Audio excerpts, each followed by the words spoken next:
Cher public, nous vous invitons à prendre place confortablement et à fermer la sonnerie de votre téléphone cellulaire. En cas d'incident, veuillez repérer les sorties de secours les plus près de vous. Bon divertissement. 1, 2, 1, 2. OK, c'est bon, on peut y aller. Sophie Durocher. Elle met en scène les arts, la culture et la société. Une représentation pas comme les autres. Sophie Durocher. Bonjour tout le monde, tellement contente de vous retrouver. C'est un vendredi où on va s'amuser. Je vous le dis tout de suite, hein. Vendredi, c'est la fête. Bon, évidemment, la fin de semaine approche. On a vécu une semaine extrêmement difficile. Moi, j'ai failli me faire un tour de rein. J'habite une tour à condo et on est obligé de déneiger les balcons. Et moi, j'ai 2 immenses balcons, plus une terrasse sur le toit. Et il fallait que je déneige le balcon. Et j'ai même pas fini. J'ai commencé lundi, j'en ai fait un petit peu lundi, un petit peu mardi, un petit peu mercredi, un petit peu jeudi, un petit peu vendredi. J'espère finir demain. Je suis vraiment en train de me faire un tour de rein parce que tu pognes la neige là, la neige est lourde, whoop, tu la jettes par-dessus le balcon. Mais avant de l'acheter par-dessus le balcon, qu'est-ce qu'il faut que tu fasses, Cybèle Olivier? Te plier tes genoux, te retourner. Ces 2 choses-là. Et il faut que tu vérifies que ça tombe pas sur une voiture. Quelqu'un. Ou un quequin.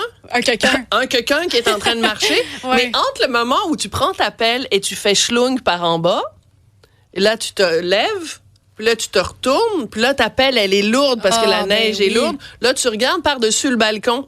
Puis là, tu jettes la neige en dessous. Puis là, tu pries.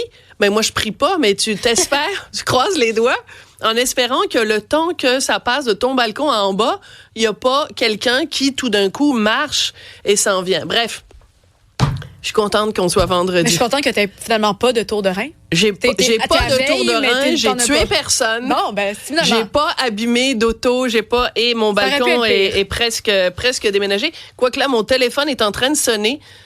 C'est peut-être quelqu'un dans la copropriété qui appelle en disant « Hey, Durocher, il reste encore 3 cm de neige sur ton balcon. » neige sur mon balcon. Oui, c'est ça.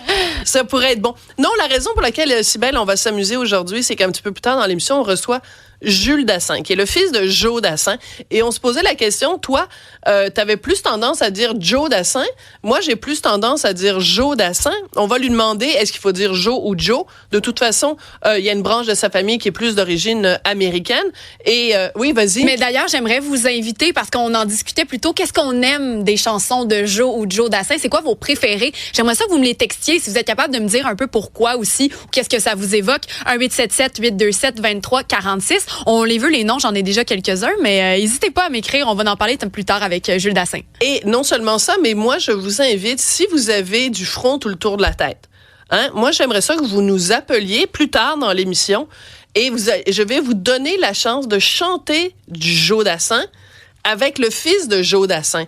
Alors, si vous avez du courage, si vous avez du cœur au ventre et que vous avez, c'est un karaoké Dassin avec le fils de. Ben là, je veux dire, il y a juste à Cube que ça arrive des affaires comme ça. Dans un karaoké, là. Pensez-vous qu'il y a d'autres stations de radio au Québec qui vous offrent ça? Non, mesdames et messieurs, il y a juste à Cube que ça se passe. On va commencer. Donc ça, c'est plus tard dans l'émission, vers à peu près 14h20. Donc, Julien Dassin, il s'appelle le fils de Joe. Ou Joe. On va lui demander. À voir. Oui, j'ai dit Jules. Oui, c'est ça, t'as dit Jules, mais Julien, c'est parce que c'est son grand-père s'appelait Jules. Bon, on commence à mélanger les gens. C'est pas une bonne idée, on voit que c'est vendredi. On va commencer l'émission en parlant, évidemment, de cette guerre commerciale qui continue avec les États-Unis, qui ont enclenché, en fait, un désir très répandu au Québec, dans le reste du Canada, évidemment, mais beaucoup ici au Québec, un désir très intense d'acheter localement. Alors, vous savez, vous vous rappelez sûrement, la semaine dernière, j'avais fait une dégustation en direct à l'émission. On avait dégusté des Berry Blossom, une compagnie québécoise qui fait une sorte de produit de remplacement pour le Cherry Blossom, qui en plus n'existe plus. Mais là, cette fois-ci, on va déguster ensemble, ma belle Cybèle, de la mayonnaise Magnan, qui a pour vraiment un de ses objectifs, c'est de remplacer évidemment la Hellmann's. On va en parler tout de suite avec Hugo Magnan, qui est président de Groupe Mag. Bonjour, Hugo. Bonjour, Madame Durocher. Est-ce que vous êtes nerveux? à l'idée que je vais déguster en direct. C'est la première fois que je vais manger de la mayonnaise Magnan. La mag. La mag, oui. Ah, c'est non, je suis pas nerveux, en fait. C'est... si il y a un des éléments de notre maillot qui est vraiment extraordinaire, c'est son goût. Puis d'habitude, les gens, s'ils font une corrélation avec la maillot qu'ils achètent normalement, on réussit à convaincre les gens là, normalement. Fait que quand on regarde des bons commentaires sur les réseaux sociaux, là, on le sait qu'on plaît au goût. Alors, je vais faire un peu, vous savez, Olivier Primo, le gars du Beach Club, il se promène un petit peu partout au Québec, puis là, il fait la meilleure poutine, puis la meilleure scie, puis le meilleur hamburger, puis tout ça. Fait que là, il fait des analyses. Fait que je vais faire mon Olivier Primo aujourd'hui. Alors, d'abord, l'apparence, la couleur est vraiment belle. Regarde, si belle. Oui, ben là, c'est un blanc cassé avec un petit peu de jaune. Oui, voilà. C'est une belle couleur. Oui, tout à fait. On est sur une belle aussi. Minéralité. Oh non, ça, c'est les fatigants avec le vin. Ah oui, nous autres, on a bien faim, là. On a très faim. Alors, donc, ça, c'est... à l'odeur, ça sent la maillot. Donc déjà, jusqu'ici, ça a l'air de la maillot, ça sent la maillot. Les yeux fermés, puis de faire laquelle est laquelle. Ah! Ben pars, puis va-t'en chez Métro, puis va-t'en chercher une boîte de... non, M. Magnan serait plus là. Alors, donc, je trempe mon couteau dedans. Et là, mon collègue André-Sylvain Latour est allé me chercher du pain. Donc, je vais te faire une petite tranche à toi aussi, Cybèle. Parfait. Attends, je vais m'approcher. Je vais faire ici de la maillot mag sur mon pain. Pendant qu'on fait ça, parce que c'est un petit peu fastidieux et un peu long, expliquez-moi donc, depuis combien de temps vous faites la mag, M. Magnan? La mag est faite depuis 2003. On la produit depuis 2003. On a commencé dans les restaurants. Oui? Puis, ouais, pourquoi dans les restaurants? C'était plus facile de vendre dans les restaurants, évidemment. On avait déjà des clients là, pour qui on faisait des produits. Il faut dire que notre entreprise ne produit pas juste de la mayonnaise. Absolument. On fait toutes sortes de produits. On était connus pour de la mousse de poisson, pour la marque Malimousse, qui est des petits produits là, qui se retrouvent à l'épicerie, un trio saumon, crevettes, homard. Et puis, c'est au travers de ces produits-là là, que les gens ont appris à nous connaître. Puis tranquillement, on s'est développé là, dans le marché de la restauration. Puis on a commencé à faire de la mayonnaise pour d'autres entreprises, pour des chaînes de restos. Et puis, comme ça, on a amené notre maillot tranquillement. Puis c'est seulement à partir de 2020, là, pendant la pandémie, qu'on a réussi à amener notre maillot au détail dans les épiceries. Parce qu'avant ça, on avait essayé, mais les chaînes, c'est un marché qui est très difficile. Juste d'avoir là notre place sur la tablette, là, je le dis souvent, c'est les gens ont l'impression que c'est facile, puis qu'on va cogner à la porte, puis on rentre un produit, puis on décide où est-ce qu'on le met, mais c'est tellement difficile. Donc la première fois qu'on les avait approchés, ils nous avaient dit non, mais avec la pandémie, il y avait de l'écoute, puis on a fait un succès là, à partir de ce moment-là. Alors, donc, grand succès au moment de la pandémie. Vous entrez dans les épiceries. Là, évidemment, depuis que le monsieur avec les cheveux orange a décidé d'imposer des tarifs, il y a évidemment une forme de représailles de la part des habitants canadiens qui disent, nous, on préfère acheter des produits d'ici. Expliquez-moi l'impact que ça a eu sur vos ventes de mayonnaise, des gens qui préfèrent la mag plutôt que n'importe quelle autre marque étrangère. Mais on le sent vraiment là, actuellement. Au départ, c'était sur nos médias sociaux. Là, on le voyait sur le net. Là, il y a toutes sortes de groupes qui se sont formés là, pour essayer de faire la promotion des produits. On voyait des listes de produits apparaître là, sur les réseaux sociaux. Au départ, je me disais, c'est un engouement. Est-ce que ça va vraiment se traduire sur les ventes? Mais là, à partir de, je dirais, la fin de la semaine passée, le week-end passé, on a vu que nos tablettes étaient vides à l'épicerie. Justement, il y a quelqu'un qui nous a écrit qui avait acheté votre mayonnaise la semaine dernière. Il dit, elle est très bonne. Avant, je prenais Hellmann's, justement. Bonne journée, elle est super bonne. Bon, écoutez, vous avez au moins un fan, mais manifestement, vous en avez pas mal plus qu'un.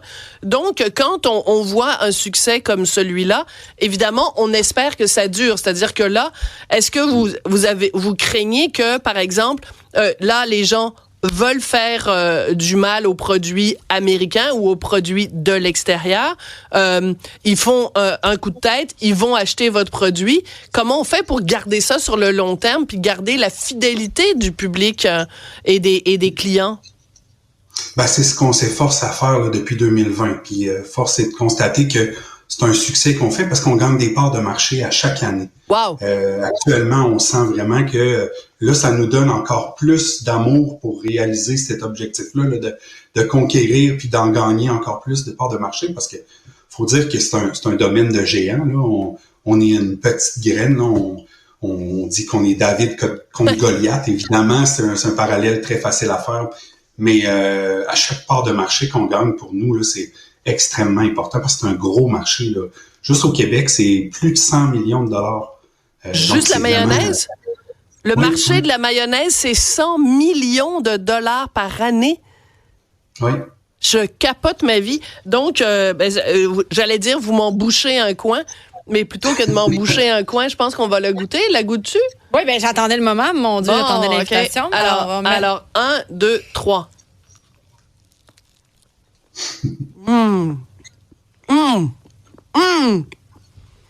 Ah! Ça goûte plus fort, je sais pas comment le dire. On dirait que je goûte mieux les ingrédients qui sont présents dans la mayonnaise. Habituellement, c'est plus que ça laisse un petit côté salé, un peu sucré.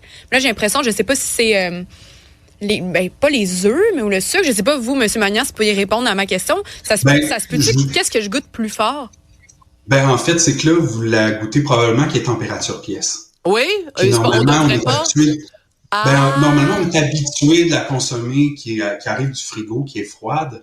Mais les saveurs sont plus fortes quand un produit est à température pièce. Bon, ben là, retenez ça tout le monde à la maison. La prochaine fois que vous faites un sandwich mayo tomate, ben là, tu sors ton pot de mayonnaise longtemps du frigo. Moi, je la trouve absolument délicieuse. Ben, normalement, on convainc tous les gens. On a un goût qui est très, très similaire à la compétition. C'est pas la texture, le goût. Oui, elle est vraiment onctueuse. Oui, on a les ingrédients. La liste d'ingrédients est similaire. Les valeurs nutritionnelles aussi. Et le prix, je tiens à le préciser, hein, c'est mon collègue André Sylvain qui est allé chez Métro, pour pas le nommer, et qui l'a acheté vraiment quelques minutes seulement avant d'aller en onde. Et il m'a dit c'est exactement le même prix. Là, il y a pas parce que des fois les gens ont une réticence, Monsieur Magnan, en disant ok, moi je veux bien là encourager les produits québécois. Mais si c'est pour coûter plus cher, je vais rester avec mes bons vieux produits américains ou autres, hein, parce que la Hellmann's, c'est important de l'expliquer.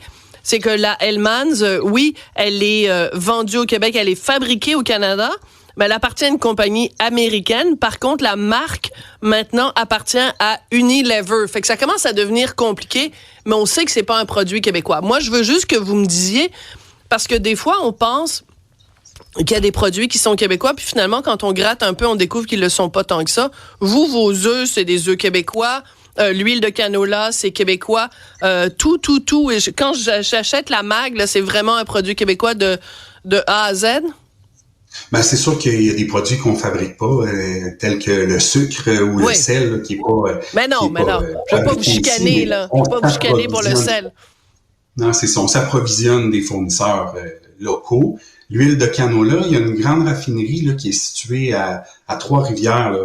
Donc, c'est un de nos fournisseurs qui nous fournit l'huile de canola. Donc, elle vient d'ici. Le canola, c'est canadien. Oui, dans l'Ouest. La céréale, exact. Donc, on est au Canada, on est spécialisé dans la production du canola. Donc, toute la production est faite ici, là, les fournisseurs. Donc, c'est ça. Donc, on essaie le plus possible de s'approvisionner là, toujours le plus près possible. Est-ce que vous trouvez ça triste que ça ait pris une guerre commerciale avec les États-Unis pour que les gens, les Québécois, découvrent un produit québécois? Parce que ça fait des années que vous êtes là et que là, tout d'un coup, les gens disent « Ah, coudonc, au lieu d'acheter de la mayonnaise qui vient de l'étranger, on pourrait acheter de la mayonnaise faite ici. » C'est un peu triste, en fait.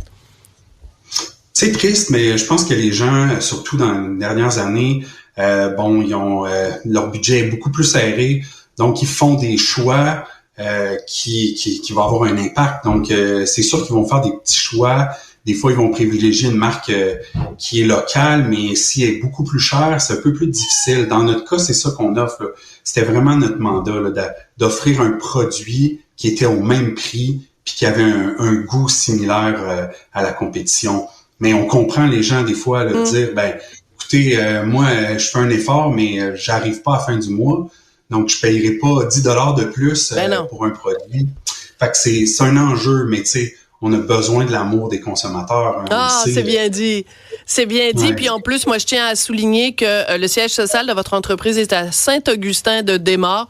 J'aime bien mieux ça qu'une entreprise dont le siège social est à Détroit ou à Washington ou à n'importe où ailleurs, Saint-Augustin-de-Desmaures. D'ailleurs, on salue tous les gens de Saint-Augustin. Merci beaucoup, Monsieur Magnan. Juste en terminant vite, quand vous dites une augmentation, là, on parle de quoi? De 20%, 10%, 30%, 100%? Cette semaine, ça a explosé, là. Tu sais, ce que j'expliquais à des gens, c'est on est habitué de recevoir un petit flot de commandes, puis cette semaine, on a été débordés. Est-ce que ça va être comme ça toutes les prochaines semaines? Je l'espère, mais on est vraiment débordés. Là. On fournit, mais on a la langue, on est épuisé. Là. Vous avez la langue à terre, ça tombe bien pour manger de la mayonnaise. Merci beaucoup, Monsieur Magnan. Puis moi, c'est sûr que moi, je fais partie des gens qui prennent leurs frites avec la mayonnaise. Tu sais, il y a la famille ketchup, la famille mayonnaise. Moi, je suis la famille. Non? Non, ketchup. Moi, team mayonnaise aussi. Ah, OK, parfait. Bon, alors, je vais tremper mes frites dans la mayonnaise Mag. Merci beaucoup, Monsieur Magnan. Merci. J'espère que vos auditeurs vont découvrir notre produit. On l'espère aussi. Merci. Merci.